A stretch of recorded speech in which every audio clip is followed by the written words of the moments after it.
If you have ever walked out to your garden on a hot summer morning and found your plants wilting, leaves curling, and your hard work struggling, then this video is for you. Extreme heat is not the enemy of your vegetable garden. It is actually the best growing condition you can possibly provide. The main thing is choosing the right crops and the right varieties. Today, we're going over 10 vegetables that do not just tolerate summer heat, they actually grow better, produce more, and taste richer because of it. Vegetables that come alive when temperatures climb, that grow faster, set more fruit, and deliver a richer harvest precisely because the sun is blazing.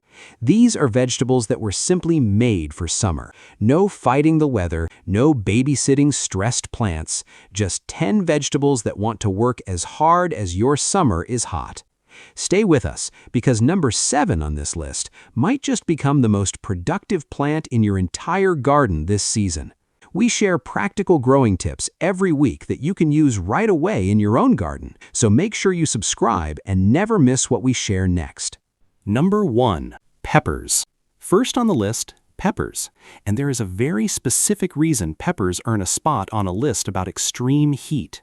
These plants did not adapt to hot weather over time. They were born in it. Peppers come from Central and South America, where intense heat and bright sun are simply the normal conditions of life. Growing them in a hot summer garden is not fighting nature, it is working with it. Between 70 and 95 degrees Fahrenheit, peppers are at their most productive. Growth speeds up, flowers come in steadily, and the plants carry real energy. The warmer the season, the better they perform. Past 95 degrees, flowers appear on the plant, but drop before developing into fruit. The plant looks healthy, buds are there, but nothing sets.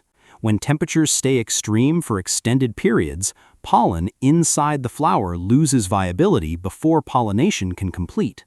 The plant sheds the flower rather than waste energy on a fruit that cannot form. It is temporary. The plant comes back on its own once the worst heat passes. There's a practical way to help it through that window. Peppers growing in containers can simply be moved, shifted to a spot that catches morning sun but stays shaded during the fiercest afternoon hours.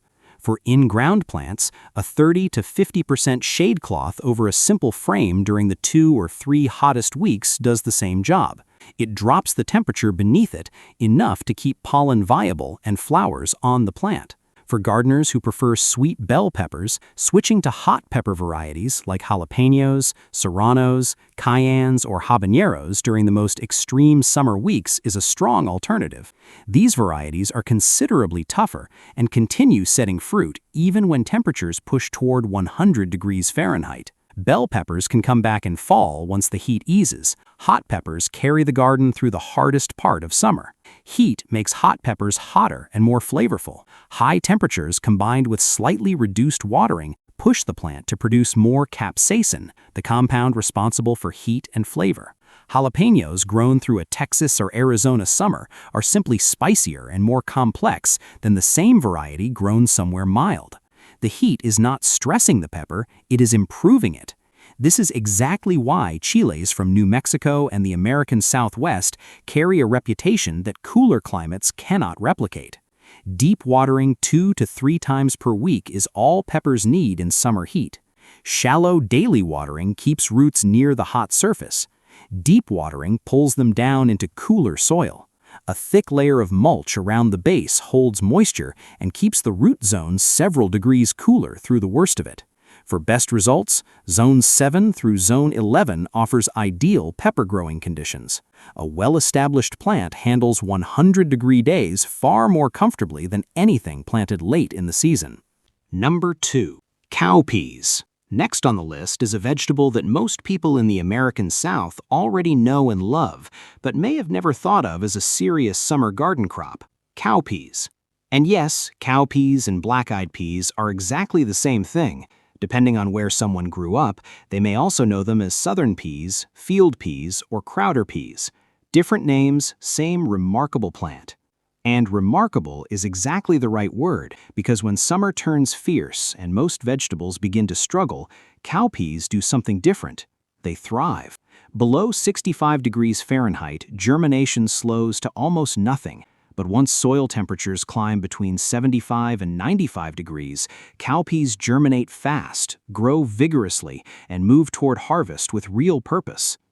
As the plants grow, their roots form a partnership with natural soil bacteria that pulls nitrogen directly from the air and deposits it into the soil. This means cowpeas are actively improving the ground they grow in while they produce food above it.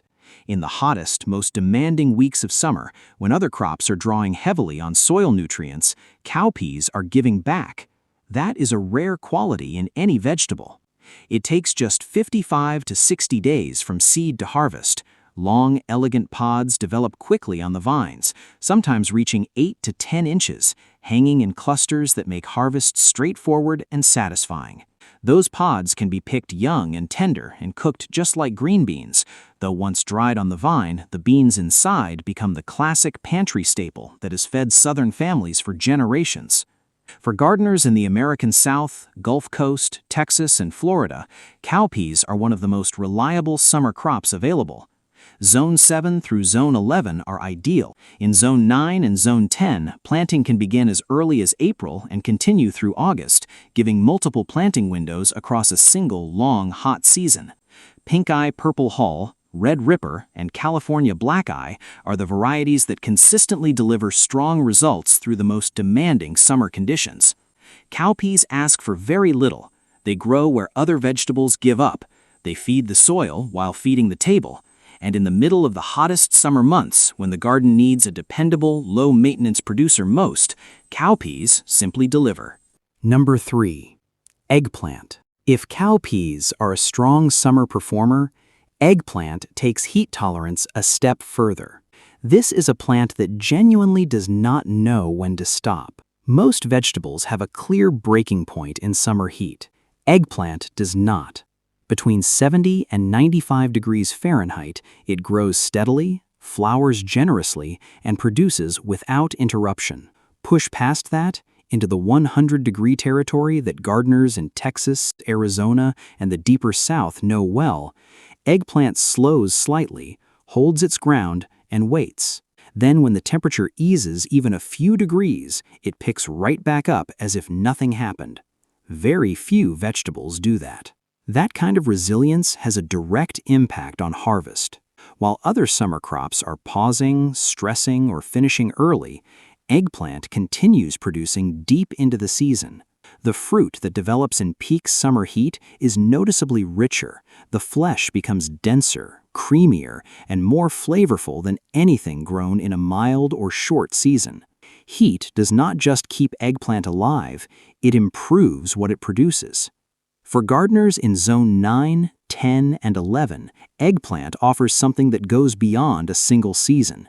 Left in the ground through a mild winter, the same plant returns the following spring with an already established root system, stronger, faster, and more productive than any new transplant. From transplant to first harvest runs 55 to 70 days, and in sustained heat, that timeline moves on the faster end. For hot climates, Millionaire, Orient Express, Black Beauty, and Fairy Tale are the varieties that hold up best through a long, demanding summer.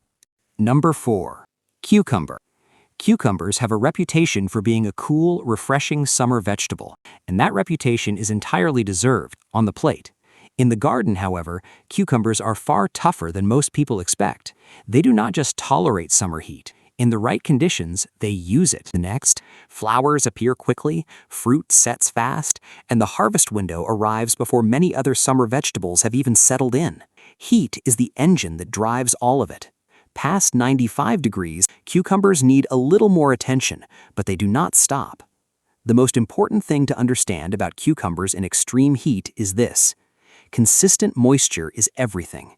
When soil dries out in high temperatures, the plant sends a distress signal straight into the fruit. The result is bitterness, not from disease, not from a bad variety, simply from the plant protecting itself under stress. A steady soil moisture level prevents that entirely. Drip irrigation or deep watering every 2 to 3 days, combined with a good layer of mulch at the base, keeps the roots stable and the fruit mild and crisp, even through the hottest weeks. Wilting on a fierce summer afternoon is also something worth understanding. Cucumber leaves are large and lose moisture quickly in peak heat. Some visible drooping between noon and 3 in the afternoon is completely normal.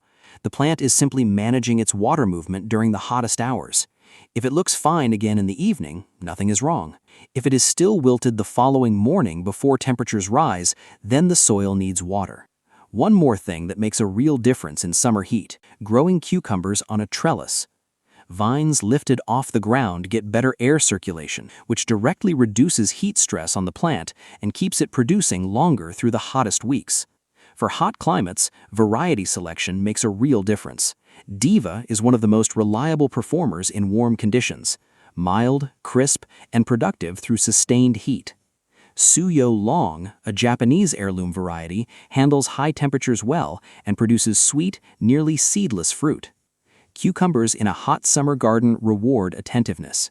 Keep the moisture consistent, keep the harvest going, and get them off the ground. Do those 3 things, and summer heat becomes less of a challenge and more of an advantage. Number 5. Tepary beans. Tepary beans are a small, ancient legume native to the desert southwest of North America, grown for thousands of years in some of the hottest, driest conditions on Earth. And nutritionally, very few beans come close. Higher in protein and fiber than most common varieties, with natural compounds that support healthy blood sugar and cholesterol levels. A lot of value packed into a very small bean. Now here is the number that stops most people when they first hear it. Tepary bean pollen remains viable at temperatures above 105 degrees Fahrenheit, not 85, not 95, 105 degrees. At that temperature, most vegetables have long since stopped producing. Tepary beans are still flowering, still setting pods, still moving toward harvest as if the heat is simply the normal condition of life, because for this plant it genuinely is. What makes that possible comes down to how this plant is built for heat. The roots grow deep, pulling moisture from soil layers that shallower crops simply cannot reach. And as the plant approaches harvest, a little drought stress actually pushes it to produce more, reading dry conditions as a signal to put everything into filling those pods before the season ends. Heat and dryness do not slow tepary beans down. They drive them forward. This makes tepary beans the natural choice for gardens in Arizona, New Mexico, Texas, and the broader desert Southwest, Zone 7 through Zone 11. Where summer temperatures push past 100 degrees and rainfall is unpredictable, tepary beans thrive in conditions that would end most other crops entirely. From seed to harvest runs 60 to 80 days, and in peak heat, that timeline moves on the faster end. The pods are ready when they feel papery and the beans inside rattle with a gentle shake. White tepary beans are naturally mild and slightly sweet. Brown tepary beans are earthier, nuttier, and more robust. Both hold their shape beautifully through long cooking. Soak them overnight, then simmer slowly in soups and stews, or pressure cook for about 45 minutes. They are the kind of bean that gets better the longer it sits in a pot. Tepary beans ask for almost nothing. No rich soil, no heavy watering, no coaxing through difficult weather. Just heat, a little water, and enough time. For any gardener in a hot, dry climate looking for a crop that works with the summer rather than against it, this is it. Number 6. Summer squash. A summer squash plant in full heat is one of the most satisfying things in the garden. It grows fast, produces generously, and asks for very little in return. Zucchini, yellow crookneck, patty pan, all of them belong to the same warm season family, and all of them share the same love for summer heat. The ideal range is 70 to 95 degrees Fahrenheit, and within that range, seeds germinate in 5 to 7 days, fruits develop in 3 to 4 days from flower, and the harvest window arrives faster than most gardeners expect. Push past 95 degrees, and the maschata types take over, particularly Tromboncino, a long, curved Italian variety that keeps producing through temperatures that stop standard zucchini entirely. For Zone 8 through Zone 11, it is worth growing. Being a heavy water feeder, consistent moisture is not optional. Irregular watering leads directly to blossom end rot, a dark sunken spot at the tip of the fruit. Deep watering every 2 to 3 days with a good layer of mulch at the base handles both problems at once. Afternoon drooping is normal. If the plant recovers by evening, nothing is wrong. One simple habit makes all the difference. Harvest regularly. The more that gets picked, the more the plant produces. Number 7. Tomatoes. Every gardener grows tomatoes, and almost every gardener in a hot climate has watched them stall. Flowers dropping, fruit refusing to set, the plant looking perfectly healthy while producing nothing.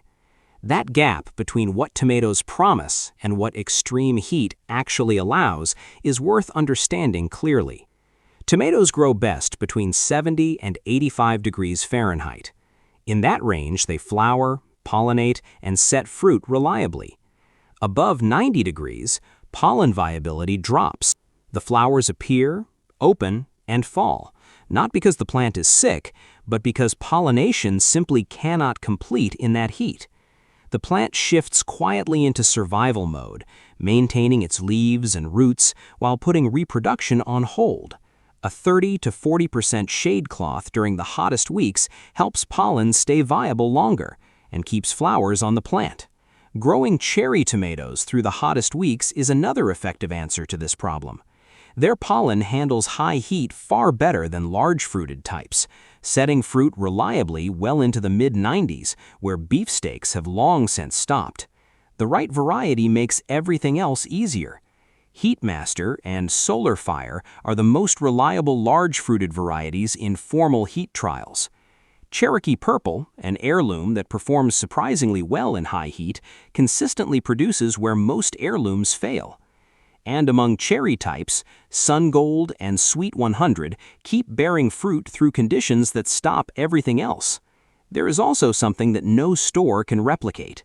A tomato ripened slowly on the vine under summer sun develops a depth of flavor that a commercially harvested tomato, picked early and cold stored, simply never achieves. The heat builds that flavor. The sun does the work. That alone is reason enough to grow them. Number 8. Cantaloupe.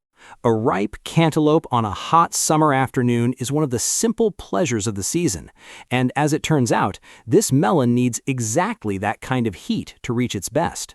Cantaloupe requires 70 to 90 frost-free days of consistent warmth to mature properly. It is not a plant that tolerates heat reluctantly, it depends on it. Vines spread vigorously in hot conditions, flowers come quickly, and the long stretch of summer sun does something that no amount of careful gardening alone can replicate. Heat concentrates sugar in the fruit. A cantaloupe grown through weeks of intense sun develops a sweetness that a melon grown in a short or mild season simply cannot match. There is also a trick worth knowing here. As the fruit nears ripeness, easing back slightly on watering pushes even more sugar into the flesh. The plant responds to that mild stress by concentrating everything it has into the melon rather than the vine. Watering through the growing season should stay deep and consistent, allowing the top couple of inches of soil to dry between waterings. It is only in that final ripening stretch that holding back water becomes an advantage rather than a risk. For hot climates, a few varieties consistently perform best. Ambrosia is exceptionally sweet, fragrant, and well-suited to long, intense summers. Planter's Jumbo is bred specifically for hot conditions and resists powdery mildew, a common issue in humid heat. Hale's Best Jumbo is a reliable heirloom with strong flavor and consistent yields across a wide range of hot climates. Only few crops reward a hot, sun-filled summer quite like cantaloupe. The heat is not something to manage here, it is the very thing producing the sweetness. Number 9. Sweet corn. Sweet corn comes from a tropical grass that originated in the highlands of Mexico, and that heritage shows up in something remarkable. Mature corn plants can briefly tolerate temperatures as high as 112 degrees Fahrenheit without dying. But surviving heat and producing a full, well-filled ear are two very different things, and that difference is where most backyard corn growers run into trouble. Corn grows fastest around 86 degrees Fahrenheit. Push past 90 and pollen viability begins to drop. Past 95, pollen production can stop altogether and exposed silks dry out before they have a chance to catch any. The result shows up weeks later at harvest. ears with patchy, gapped kernels instead of full rows, because every single strand of silk has to be individually pollinated to form one kernel. There's a simple fix that makes a real difference here. Plant corn in blocks rather than long single rows. Corn is wind-pollinated, not pollinated by insects, so pollen has to drift from the tassels down onto the silks below.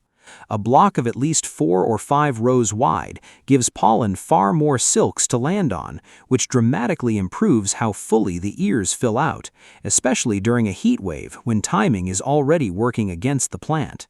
Water plays an equally important role. Drought stress on top of high heat is what causes the most serious damage to corn, far more than heat alone. Deep watering that reaches 6 inches into the soil, checked every day or two during the hottest stretches, keeps the plant from compounding heat stress with water stress at exactly the wrong moment. For hot climates, choosing varieties specifically labeled as heat-tolerant matters more with corn than almost anything else on this list. Standard supersweet varieties are noticeably more sensitive to heat damage during pollination, while heat-tolerant hybrids hold up far better through the exact stretch of summer when temperatures peak. Get the timing, spacing, and water right, and corn rewards the effort generously. Rows of full, golden ears standing tall through the hottest weeks of the year. Number 10. Purslane. Most people pull purslane out of their garden without a second thought. It grows in cracks, spreads across bare soil, and shows up uninvited every summer. But here is the part worth knowing. Purslane is completely edible, entirely safe, and one of the most heat-tolerant food plants that exist. Purslane is a succulent. It stores water in its thick, fleshy stems and leaves the same way a cactus does, and that is precisely what makes extreme heat not just tolerable for this plant, but ideal. Seeds germinate when soil temperatures reach 85 to 90 degrees Fahrenheit. Below that, they wait. The plant does not just survive in the heat of summer, it is activated by it. While other vegetables are struggling through peak July and August temperatures, purslane is growing fastest, spreading widest, and producing most generously. One important note before harvesting any purslane from the garden: confirm the identification carefully. Spurge, a toxic lookalike, sometimes grows in similar conditions. Purslane has thick, fleshy, smooth stems that are often reddish, with small, rounded leaves. Spurge stems are thin and produce a milky white sap when broken. That single check is all it takes to tell them apart with confidence. What purslane offers nutritionally is genuinely surprising for a plant most people discard. It is unusually high in omega-3 fatty acids, the kind found mostly in fish and flax seeds, and contains significant amounts of vitamins A and C, as well as calcium, iron, magnesium, and potassium. The flavor is mild and pleasant, slightly tart, a little salty, with a lemony freshness that works well raw in salads or cooked into soups and stews, where it acts as a natural thickener. The leaves and young stems are the best parts to eat, tender and crisp when picked young in the morning. 10 vegetables, all of them heat lovers, all of them proven producers through the hottest weeks of the year. A hot summer is not a gardening problem, it is an advantage if the right crops are in the ground. If that was helpful, hit like and subscribe. New videos every week. Drop a comment and let us know which one you are planting first.